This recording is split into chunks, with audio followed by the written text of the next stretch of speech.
Okay guys, well I've got pretty much all of the interfering plastic ground out, but I still have an issue, and that is if you look real close, you'll see that this right here is no longer circular. This part has actually pushed in just a little bit on both sides, so the bulb won't actually fit down in there. Now I could grind that out right there, but as you can see out here, that's the beginning of one of the locking lugs. I only have one here and one there. This one's pretty well gone. So I really hate to grind that out right there. It'll make it hard to get it to lock on. So what I'm going to try to do is actually heat this up and pull it back out. And we're going to try to use the hair dryer. I have a heat gun. A lot of people don't. So let's see if we can do it with the hair dryer.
Let's see how hot that got.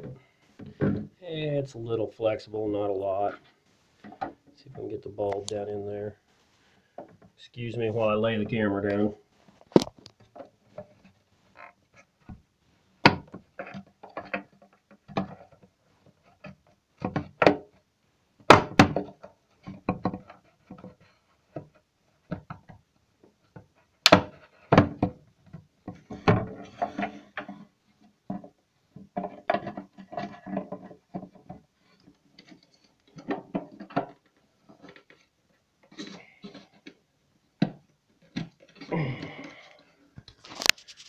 Okay.